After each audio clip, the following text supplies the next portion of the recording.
All right, hey everybody, welcome to Chiu Stream. Let me just put a link to the working file that we're working from today. Today there was a lot of problems with the internet, so hopefully it'll stay together and everything. Oh my gosh, so far so good. Let me just get this link up. Oops. Okay, let's put that. So now you should see a post. You should see a post underneath the stream.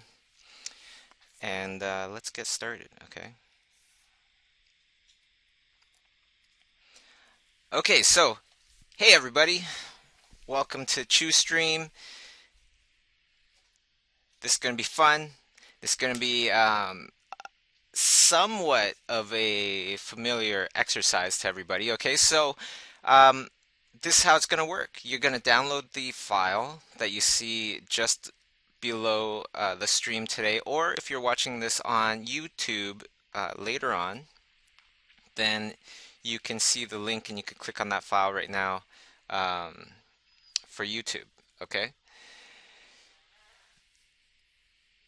And then you could paint along with me. Okay, so this is how everything is happening. If you're new to the stream, welcome. If you have any questions, just type it into the chat and start your question off with the word question so I can see it. And if you can make it in capital letters, it'll be even easier for me to see. Today, as usual, we're always trying to give back to the community. And so if you go to facebook.com/bobby.chew, you can see my very first post there. If you share that post, you have a chance to win um, a 1 year subscription to Schoolism Art Education, which it would be totally awesome. You just have to share, like it, and comment which class you'd like to take. Or you can go to Twitter and you can share the file on Twitter or the post on Twitter, excuse me. Now, first question is the file has just 3 faces, but you have more on the screen. Right. So in today's exercise, what we're going to be doing is we're going to be concentrating on faces again. We've done this before, however, this time it's going to be slightly different. Okay, we're only going to do 3 faces today. I want you to think about just spending 20 minutes on each face. This way we can get in a bit more values, a bit more finish, things like that. How to take something from something that's very, very sketchy to a more finished level. So the other challenging thing about this is if you take a look at the working file that I've supplied for you, you can see that the very first one has an outline of the head. It has subtle landmarks for the eyes, nose, and mouth. The next one over, it doesn't have the head anymore. It just has the ears and the eyes, nose, mouth. And then if you look over even more, the last one only has the eyes and the nose. Okay, so all of a sudden we have to start to create our own kind of base structures. We have to make our own uh, heads, our own ears, our own mouth, and slowly and slowly we're taking away the training wheels, you see. And for those of you that have kept up with all these streams, you're going to find that this is really going to start to connect the dots quite a lot more now that this is your second attempt at uh, the straight on profile. It's going to be great. And because I'm taking away certain elements from the next ones, the shape of the head, and then all of a sudden the head, the ears, and the mouth, just leaving you with subtle indications of the eyes and the nose. It also opens up so much more opportunity for creativity. Now, one thing to keep in mind, don't use any reference. Okay, that's the challenge. That's the main thing about these exercises. The other thing is that um, don't worry about any reference, and try to always visualize what you're going to do before you do it. What would that mark look like that you are planning on doing? Okay? What would that mark look like? How would you use that in your image? Is that the right mark to use? You know, it's all about visualizing, because visualizing is the most powerful way to think when it comes to art. If you can visualize the marks that you're going to put down before you put them down, it's like half the battle. It really is the most powerful way to think. So keep that in mind as you're doing the exercise. Okay, and why don't we start off this stream with how we start off every stream. Let me know where you're from. Give you a big shout out. I see Kurt is over here he's watching from California. What's up? How's it going, Kurt? Um, who else do we have here? Let me know where you're from and I'll give you a shout out. Okay? Malaysia, Curacao, or something like that. Poland, Denmark, Poland, Mexico, Berlin, Malaysia. Oh my gosh, Germany, Finland, lost the question down there. Orlando, UK, so on and so forth. Okay, got that question. Okay. Um, Man, Colombia, Brazil, Italy, Orlando, bunch of places I don't even really know. Cape Town, South Africa, Chile, Russia, Belgium, Illinois, Lebanon, Philippines, Russia, Brazil, Sweden. Right on. Right on, Sweden. We're going to go to Stockholm this year. That's going to be incredible. Looking forward to that. Hopefully happening should be September, I think, something like that. New Hampshire, France, India, Russia, Mexico, everywhere. Right on. So, all right, and Quebec. Okay, let's uh, let's move on. Okay, so if you're watching this, what we're doing here, it's very much about just drawing for yourself every once in a while. So many times, um, artists start off just drawing for the sake of drawing, just because they like drawing. And then somewhere down the line, we go to school and we discover, oh, drawing has a purpose. It's to get a job. It's to do an assignment. It's to do some homework, things like that. But really, is that the purpose of doing art? I know we all need to live and things like that, but I don't really think that that's our main purpose to do art. Our main purpose to do art is really just because that's what we would do anyways. That's what we love to do. So, through being an artist, a lot of times you really got to make time for yourself. Make time for your own art. Make time for improving your art, because you know what? The whole entire world keeps changing. So should we. To keep up. Otherwise, you're not gonna you're not gonna be relevant. It might take 10 years for that to happen, but eventually it will happen if we don't keep learning. That's really like the key to being a successful artist in demand for the long term, I find. Uh, it's you got to spend your time wisely. A lot of times, the most important things, when you think about it in life, take about the same time as the unimportant things. Playing a video game, as opposed to sitting there and drawing, creating a really cool idea, a really cool image, takes you just about the same amount of time as, playing a video game for a few hours. Use your time wisely.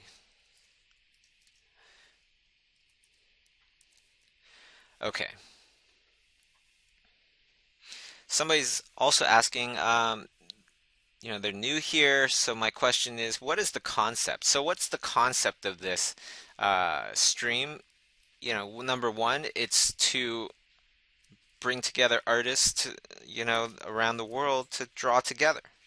Another purpose of this is, you know, if people want to know things about the industry, that kind of stuff, my own experiences, I'm happy to share my own experiences with you, and hopefully that will help some of you out there that want to do the same things that I do. Work in film, live action, animated, character design, that kind of stuff, or simply tips or questions about just being an artist in general, how to get jobs and things like that. I live in Toronto, Canada. I have my own studio here and I do everything online, right? And I see that there's tons and tons of international artists out here. So my position of being in Toronto, I've found has many similarities to the same kind of problems, the same kind of questions that so many of you have, um, that might not live you know, in those big cities where everything's happening, like California, San Francisco, LA, that kind of thing. Okay, so that's the whole concept. And then as we're painting along, you don't have to paint the same thing as me. You do not have to paint the same thing as me, okay? I encourage you to paint your own thing if you want. And if you're much more of a beginner and you feel more comfortable just kind of painting along with me, painting the exact same thing, then by all means. Okay, but the end goal here is, of course, to create your own ideas. And if you just look up hashtag ChewStream on things like Twitter and things like that, you'll see a lot of the other results that other people have had from doing these exercises. And you're going to see that so many of them, they're all different. They're all in different styles, all different subject matters, things like that. These exercises are not meant for you to paint like me. They are meant for you to paint like you, except even better, and be able to see the ideas that you have even more vividly.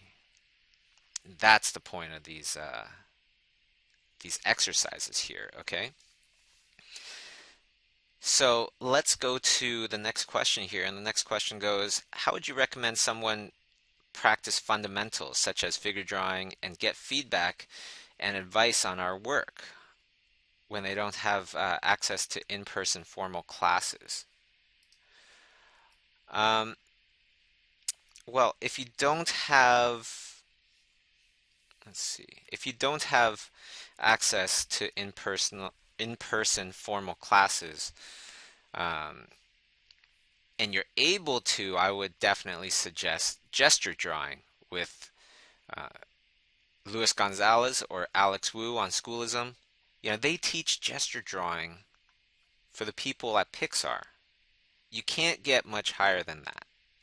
You would be literally learning from the best.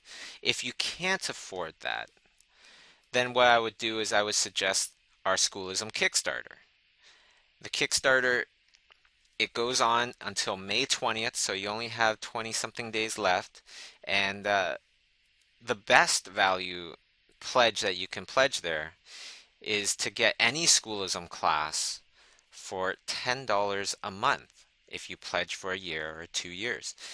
That is a great deal because you can also change classes anytime that you want. If you're curious about another class, you can change classes for $1. Okay, not only that, but not only is it helping you and you're going to get something out of it, it's going to help everybody because as we reach our next stretch goal, we will bring down the price of our classes further and further. The main thing with this Kickstarter is that it's a very special opportunity where we can determine together, we can determine the price of the subscriptions that we're going to have. Okay, so if you don't have that, then what I would do is suggest getting some books. getting some books on life drawing, looking at those books, drawing those diagrams, looking at photos and seeing where are those muscles in that photo. I see flesh. Where are the bones? Where are the muscles? Where are the landmarks? And try to slowly understand what the heck are we seeing? Because really, when you think about it, the human body is kind of like a bag full of muscles, fat, and bones. If you have a grocery bag and you don't know what groceries are inside the grocery bag, you won't be able to draw it as well as if you knew, oh, there's a box of cereal in there, there are 3 oranges, and so on and so forth. If you knew that information and then you were to draw that grocery bag full of those items, you would be able to do a much better job, which is why learning anatomy helps so much with figure drawing. Okay, let's go on to the next question here. So the next question goes, so Bobby, from your personal life experience, did you ever have to do something to force yourself to concentrate more with art? Like some habit you need to do before you go do art? Um, number one, best habit ever is to adopt the habit of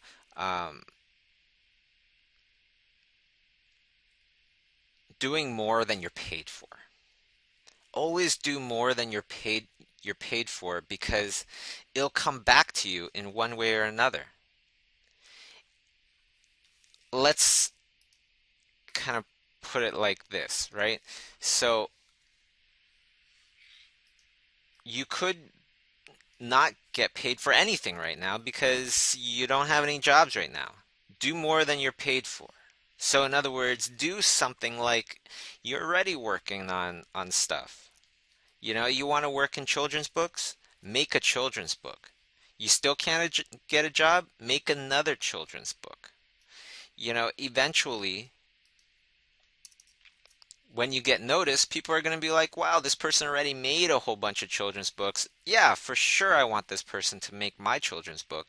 Or it could be like, oh, this person has all these different children's books. Maybe we can turn that into something, a film, a movie, a television show, toys, whatever. In the very beginning, that was the plan. When nobody knew us, when we were starting from ground zero, just building our studio, the whole entire plan was let's make an art book every 3 months. So by the time we went to San Diego Comic-Con, we had a giant body of work. I think it was 4 books at the time. 4 books, 72 pages each by the time we got to San Diego Comic-Con. And did people notice us? Yeah, absolutely. The more people aren't noticing you in the beginning and the more you keep going on, the the more of a bigger splash you're going to make when people do notice you. You know, there was this person online, Sergey Kozlov or something like that. Um, that guy, his paintings are so incredible. And from what I've heard, I don't know if this is fully true, but from what I've heard is that he got into social media much later. He was kind of incubating his skills, holding it all in, and making, his artwork and just kind of keeping it to himself. And then a friend of mine, Andre, he he told me that he was the one that told Sergey to start posting stuff on Facebook or something like that. I don't know how true this is, okay? These are just like stories passed down, but um, when Sergey started posting his stuff on the internet, it blew up because his talent was so high and nobody noticed him for so long. It became this very, very refreshing, very, very new thing and it spread like crazy. You know, another very good kind of another very good habit to have is just controlling your mind. Thinking about what are the things I really want to think about here. As we grow older, we have more and more stuff to think about. And a lot of times it makes us have trouble sleeping, have trouble concentrating on other things, all this stuff. You gotta control your own mind. That's a huge help, especially when things get really, really stressful. Stop thinking about those stressful things. Think about the things that you can do to take one step further and just think about that. I know that's easier said than done, but that's something that you can get better at as time goes on. Things to help you with willpower. One is meditation. Meditation has been proven to strengthen your willpower. The other one is exercise. That has also been, pretty sure it's been proven. I know I've heard it a few times that exercise helps to improve your willpower. Now, why do I think that is? I think that's because meditation is kind of hard. Sitting there and not thinking about anything is really hard, especially when you have a lot of things to think about. And working out, not a lot of people like working out. The people that like working out are the ones that kind of just get used to pain and, exhaustion and stuff like that, and kind of turn that into something fun and something that makes you feel proud and good about yourself, right? And we can feel proud and good about ourselves about so many of the things that we don't want to do. If we actually did them, we would totally feel very proud and good about ourselves. Like doing your to-do list, you know, getting that stable so that in the morning you look at your to-do list, you know exactly the first thing to do, second thing to do, and so on and so forth. It makes you so much more productive. Okay, let's go on to another question here. Okay, so the next question here says, next question says, what time or what do you do when you're at work? Oh man, every day's different, Um, right now I'm on a film project as well as uh, a bunch of workshops, making a new book, TV show with Nico and the Sword of Light, um, toys, San Diego Comic-Con. There's a lot. There's a lot of things going on. A new book coming out for San Diego Comic-Con. That's going to be awesome. Um, Also, starting to put together San Francisco workshop, which is happening July 18th, 19th, the weekend after San Diego Comic-Con. So if you're coming out for Comic-Con, stay for the workshop in San Francisco. Nice short flight, and it's going to be awesome. Last year it was awesome, sold out in 7 days. This year we got a bigger venue space, and it's going to be awesome. It's going to be great. And I'm thinking of teaching at this one. Usually I don't. Usually organizing stuff is kind of enough for me, but I think I'm going to be teaching at this one as well. Methods of how I do my job creating creatures for live action films and the whole process behind it. Thinking about creatures, what makes a good creature, that kind of thing. How can you tell?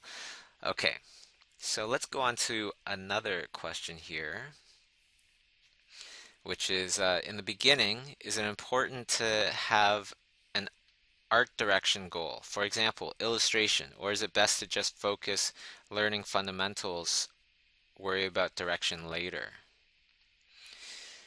in the beginning, it's all about learning as much knowledge as possible. It doesn't really matter if it's towards illustration, if it's learning fundamentals. Of course, fundamentals, that's the base of it all. So yes, absolutely, fundamentals are extremely important, but more important than that is just the whole entire idea of learning as much knowledge as possible about everything. And as you start learning all this knowledge, what's going to happen is there's going to be some knowledge that you like, some that you don't. The stuff that you don't like, you a lot of times you'll just put that aside. The things that you do like, you're going to do it over and over again. You're going to incorporate it into your art. Doesn't that happen naturally anyways? You're interested in, I don't know, like My Little Pony. And you start to learn how to draw My Little Pony. Especially the eyes really attract you. You need to draw your own thing now, and then all of a sudden you see the similarities between the My Little Pony eyes and the eyes for your own character. Keep learning. Learn how they texture dragons and how to train your dragon, and all of a sudden you can take that and apply it to your creature that has My Little Pony eyes, and now it has texture from How to Train Your Dragon, and so on and so forth. Imagine you learn 20 things from 20 different places. The combination of that all of a sudden becomes creative, unique, and interesting. Creativity is only taking other things that other people have already kind of discovered a lot of times and just rearranging it into a different, unique way. A lot of times that is creativity. You can see birds flying, you see people every day, you create a superhero called Superman that can fly. All of a sudden that's creative. Well, maybe not now, but if you were the first one to think of that, then for sure that'd be creative. Okay, let's go to the next question here. So yeah, to end that question, learn as much as you can from as many different sources as you can. As many different sources as you can. That is extremely important. So if you're learning anything from me, great. But don't just learn from me. Learn from as many people as possible. That's the whole entire purpose of schoolism, is that you're learning from all these top professionals, and they might be even teaching the same thing perhaps. Color and light with Sam Nielsen, right? Like lighting fundamentals with Sam Nielsen, designing with color and light with Nathan Fowkes, and then painting color and light with Robert Kondo and Daisu Tsutsumi. A lot of similarities in the subject matter of their courses, but they teach them completely different. So when you start taking classes from more than one of them, you start to see these connections. You start to see how one person's methods, relate to another person's methods, and so on and so forth. When you're able to see things from all sorts of points of view, that's power. That's true knowledge. It's no longer biased, right? Because you're learning from all these different points of view.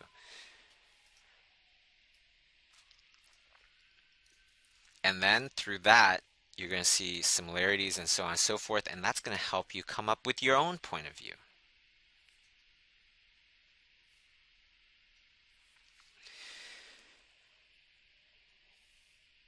Okay, let's go on to the next question here. But before I go on to the next question, I just want to comment about the paintings that's happening here, right? So we finished one head that was kind of like this weird native dude, and now the next one didn't have a head structure, so I had to draw that in, and now you have to draw that in. And it might be a little bit more challenging, but that's the whole entire purpose of this. Is first we have the training wheels, the structure to build off of, and then we're slowly taking it off. And now what I'm doing is I'm creating something that isn't really human-like. At this point, I was thinking some sort of aquatic creature, right? And that's what I'm starting to think. So the mouth is going to be a lot bigger. I figure living in the water, it needs to catch things in its mouth, or I don't know. But either way, it seemed like the right thing to do to give him a larger mouth. And multiple fins on the head, I don't know. This is all like part of the creative fun of this exercise. Um, the main thing is, of course, to just concentrate on what marks am I thinking of putting down, and let's just take a moment to try to visualize those marks before you actually put them down. Now, it still might be wrong in the end when you do put them down, but that whole entire act of visualizing, that's going to help so much, and it's going to get easier and easier as long as you keep pushing those muscles. If you keep exercising those muscles in your brain that control visualizing, they will get stronger. And that's the whole entire point to this exercise, okay? The other thing I want to mention was that I'm using very low contrast here, and that helps a lot with visualizing as well. Okay, when you draw a nice black mark right across your page, isn't it so much harder to see that initial idea that you had? When you're looking at that blank page and you're thinking about what am I going to draw, and you have this wonderful idea, it's pretty clear, and then you put down 1 mark, 2 marks, 3 marks, and they're all pretty dark. That image in your head that you had initially becomes so much harder to see. Because why? Because of contrast. When there's too much contrast, it overpowers the visualizing part of your abilities. It makes it a lot more challenging. So this way, if you're just painting in very lightly, a little bit murky, it's easier to visualize. And doesn't that work so well because you can see the indications of the eyes, nose, mouth, and whatever I give you to start with, but it's very, very low contrast, right? And because of that, you're able to visualize things that aren't there much easier. You're able to visualize much more detailed eyes, a chin, a mouth, so on and so forth. It gets so much easier. And if you notice my own exercises, I just sketch whatever. I'm not editing my drawings here, right? So through the process, through these different streams and the different exercises, I'm sure you've noticed some days I have good days, some days I have worse days. Some sketches are not going to look so hot. But if you notice, they're all getting better. You know, for myself, they've been getting better. And for others that continue to do these exercises, it's getting better for them as well. Now, somebody's asking about image size. The file that I'm asking you to download if you want to paint with me today, it's the exact same file size as the one I'm working from. So you're working from the exact same stuff as me, which makes it so much more powerful for the people that have been practicing along with me. And if you aren't practicing along with me and you are not doing anything right now, why don't you know, download the file. Download the file and just try. Sometimes that initial step, that's the hardest step to do. You're thinking about drawing, you're thinking about getting your pencils, papers out or whatever, but something just stops you. Sometimes we got to just turn off our brains and just do what we know we need to do. Okay. Let's go on to the next question here.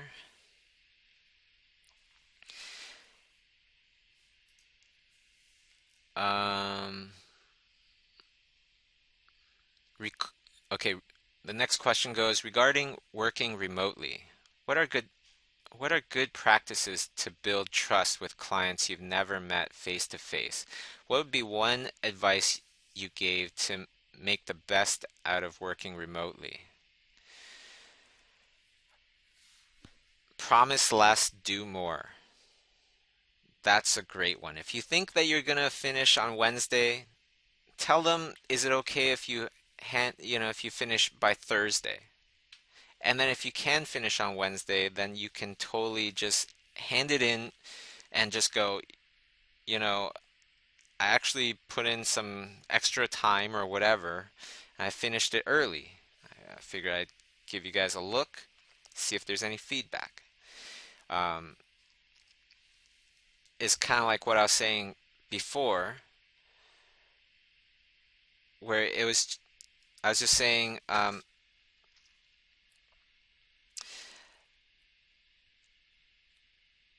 one of the best things that you can do to strengthen a relationship is to just do more than you're promising, right? It'll lead to bigger and better opportunities, bigger and better jobs, more and more responsibility if that's what you want. It'll lead you to whatever you want. Um, the whole entire idea of, well, I'm not getting paid for that, so I'm not going to do that yet. Think about it from the employer's point of view. Everybody just think about it like you have a studio, okay? You have a studio where the money that your studio is making is like hard-earned money that is through your efforts, okay? And now a person is working in your studio, they want to make more, but they aren't doing more. How hard would it be for you to give them more compared to somebody that wants to make more, is doing more already? You can already see the value. You can already see what's going to happen when you actually give them more. That's how we've always gotten better jobs, better responsibilities, and climbed up the ladder, you know, relatively quickly, a lot quicker than we thought we would. It's because we always tried to give people more than what was asked for. Give them what they asked for, but also try to give them more than that. And that will always lead to bigger and better jobs, better and better pay. Okay, let me just copy down a couple more questions here. Let's go on to the next question. So the next question says, since Schoolism is turning into subscription-based, will mentorship still be available? So the premium version of Schoolism is the best, guaranteed.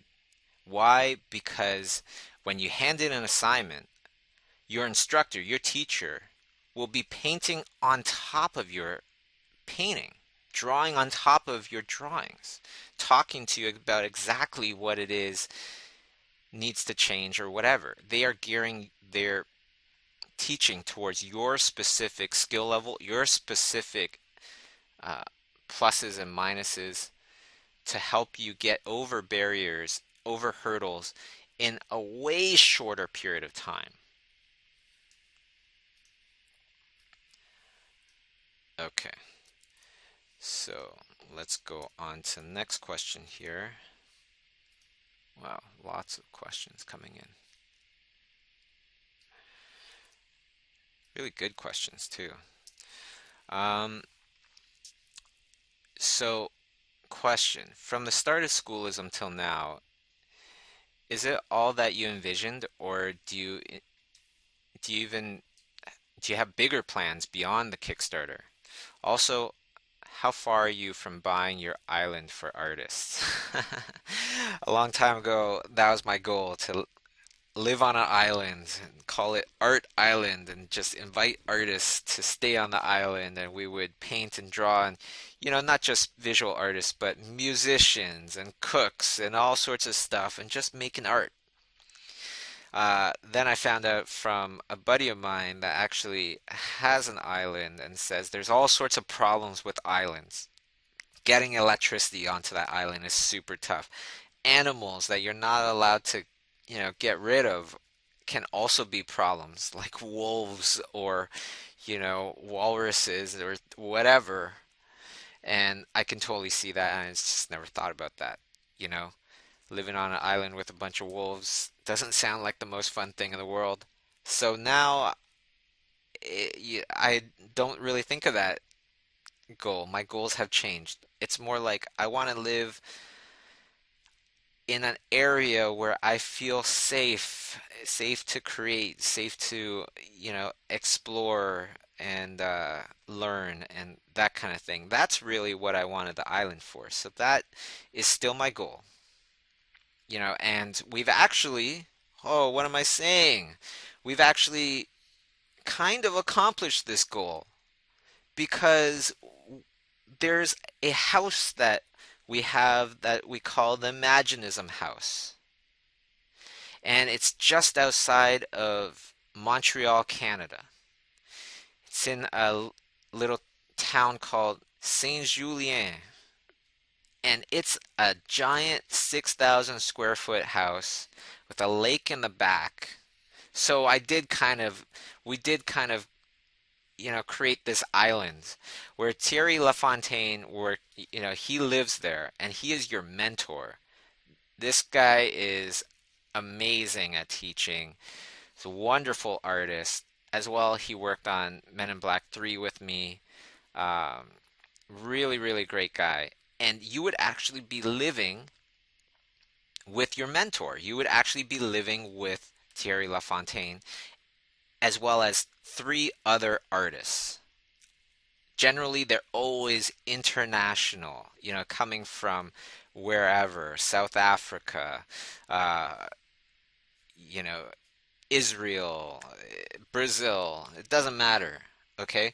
Only four artists are accepted at one time. And you're coming from all over the world, staying in this house, 30-day workshop, super intensive. If any of you are really, really intense about art, really, really have that drive, really, really not afraid to work hard, this is the one for you because you're actually living with your mentor. And there's only four of you in this giant house um, learning art. It's awesome. And there's a lake in the back. You can go fishing on your spare time or whatever. It's very peaceful, serene, and that is totally that original dream coming to life. Not only that, but we also, every session that we do this workshop, this in-house workshop, we fly out a famous, successful artist to stay with you for a few days, also teaching you. People that have gone to the workshop house in the past have been people like me, Kay Asadera, Nathan Fowkes has stayed at the house. Tom Fluharty has stayed at the house teaching oil painting. Steven Silver has stayed at the house teaching character design. Jason Seiler, Wes Burt, the list goes on and on. An incredible experience. So if you go to imaginismstudios.com, it's like imagineism. Okay, so you take off the E on imagine and then you put ism, imaginismstudios.com. Click on learn. Okay, and then you can click on workshops. Registration opened on Sunday and will only be open until May 5th, I believe. So hand in your portfolio, submit your stuff, and just see what happens. Good luck to everybody that's applying because whoever gets in, they're really, really lucky. It's such an extremely positive, awesome experience, um, and everybody leaves transformed. So let's go on to the next question here. Okay. So the question goes, oh, and also, I just want to finish that first question. Is schoolism what I envisioned it to be? No, it's gotten a lot bigger, a lot more awesome than I ever thought it would be. Do I have plans beyond the Kickstarter? Heck yes. I got a lot of plans beyond the Kickstarter. Um, it's going to be great. You just gotta see where it takes you. And I'm so focused intently on making these things happen and focused on the community so much. I believe that that is the biggest reason why it's gone past my expectations of what I envisioned it 10 years ago. With concentration and focus, a lot of things can happen. Even water can cut through stone when focused intently and intensely enough. I mean, think about it, right? If you take all of your attention that you kind of give out throughout the day and focus in on just one thing, imagine how great you would be in just like a week. You would have crazy amounts of improvement every week. Okay, let's go on to the next question here, which is question goes, how do you create the first idea? How do you get inspired all the time to practice every day? Sometimes I don't know what to do. Being inspired, being motivated, my brother told me, uh, it's almost like it's a luxury. Discipline will get you out of all those things much quicker.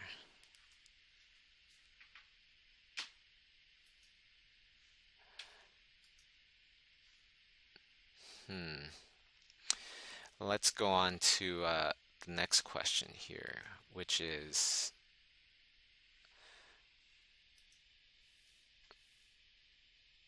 so how do you create your first idea? You just start creating it. You just start doing it. You just start drawing. And a lot of times, don't even bother with something like, oh,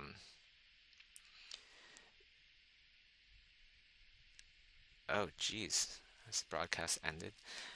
Yeah, don't even bother with things like, what am I going to draw? What's that idea going to be? Just start drawing.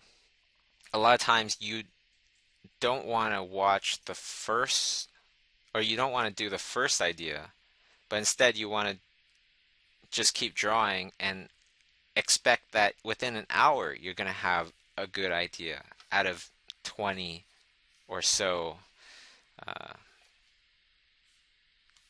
20 or so sketches. Perhaps you only have one good idea. You're going to see that right now I kind of like this fish person, kind of. I kind of like the first guy. Um, but that doesn't mean all of the ideas throughout this video are going to be good. And I think that's the important thing about me not editing these sketches as well, is so that everybody can get a proper kind of view of exactly how this practice should be. Okay, so let's go on to the next question here, which is, let's see here.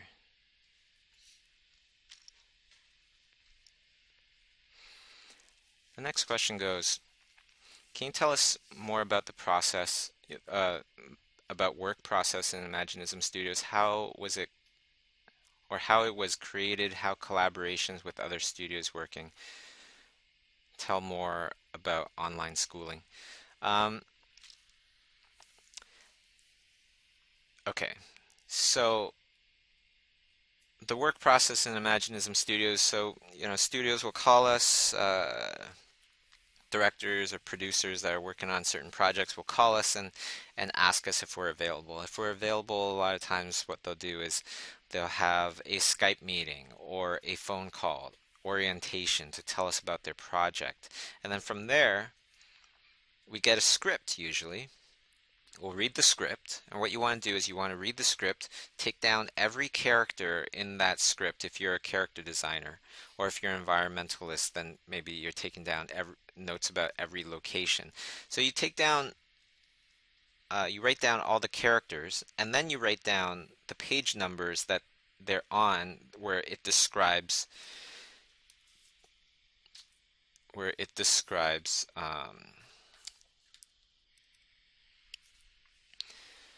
Okay, so you're going to write down the character, write down the page number, and write down the page numbers of when the script is actually describing whatever it is you need to design. Then you write down those sentences, those descriptions, so that you can easily, go through your list, find out the characters that you're working on, find out what happens in the script, and find out any kind of descriptions about them. Um, that's pretty much it. We generally you can you can build them per day or per character. I generally like to build per day because then it doesn't matter how many revisions they have. You're fine with it, right? Because you get paid per day, which is how I feel it should be. Um, then there's the online schooling. So how does that work? Well, we run Schoolism. We have teachers on there that teach classes, and of course, we study those classes as well. Next question is,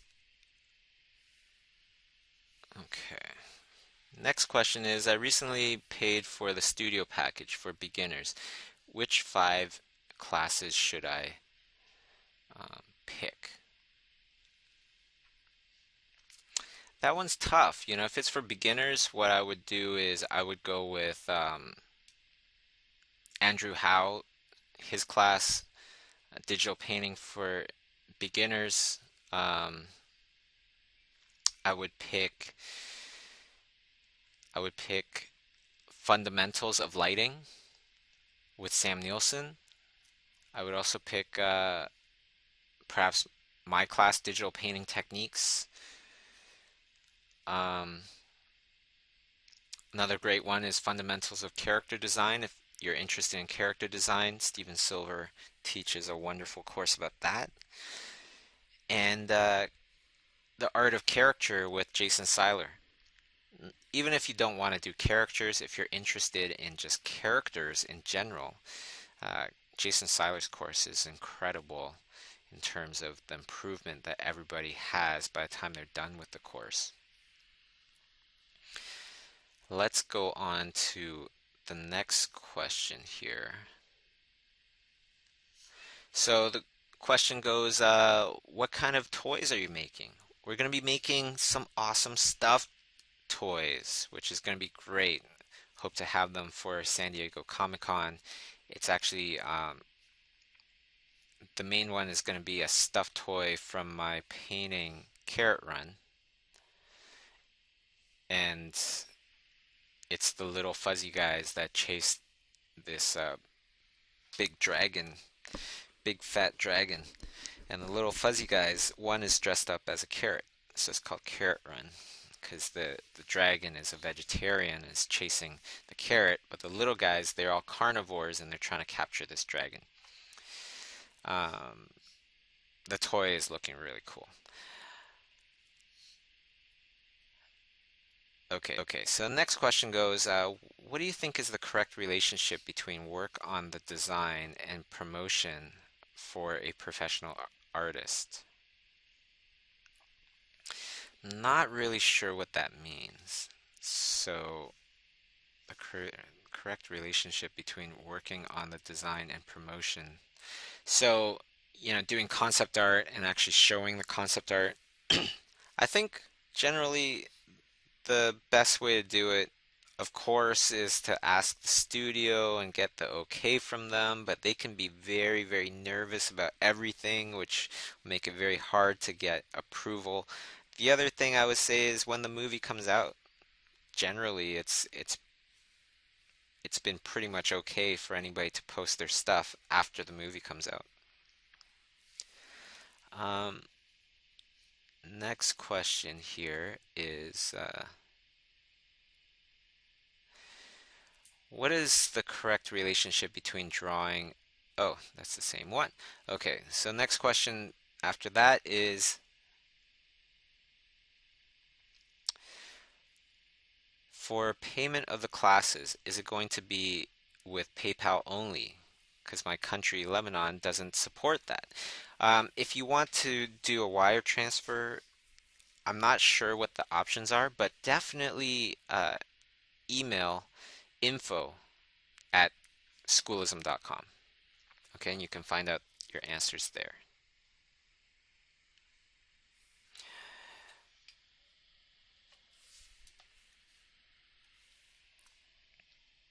Okay, the next question after that is,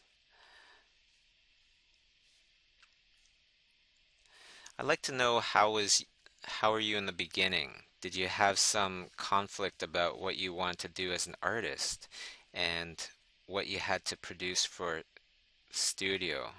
How did you find your own way? Yeah, that's a really good one. Um, Sometimes we just like to paint things that aren't pleasing for anybody. Nobody wants them.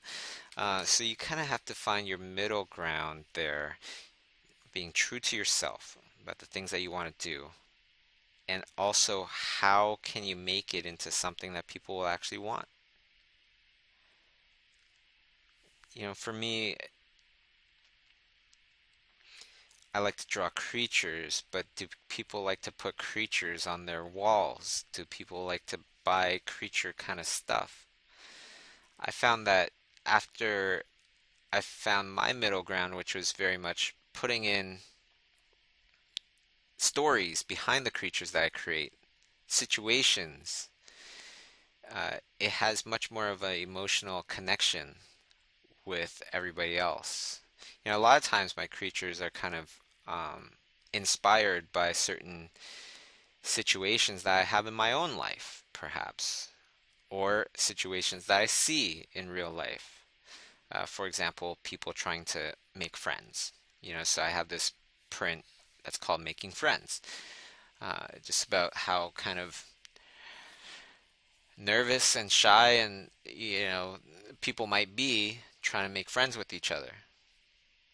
Something that everybody can kind of relate to, even though the creature or the painting is just full of a bunch of different creatures. Okay, so there you go. Now let's pick a winner. Okay, so today's winner is going to be, I'm going to pick the winner from uh, Twitter this time. Let's go to Twitter. Okay, and the winner of, all you need to do is retweet my tweet out. The winner is J J Myers. Okay, so J Myers, your handle is Mr. J Myers. I'm going to be contacting you. You just won a free 1 year subscription to Schoolism. So congratulations. Look out for my message. I think I might try to find you on Facebook. Hopefully you're on there, and then I'll message you on there. Okay, so there you go, everybody, and thank you so much for tuning in, drawing with me, painting with me. Um, I'm going to be posting this on YouTube, and you can join me live for this Friday for the next stream. Okay? Same time, same channel. Thank you very much. Take care, everybody.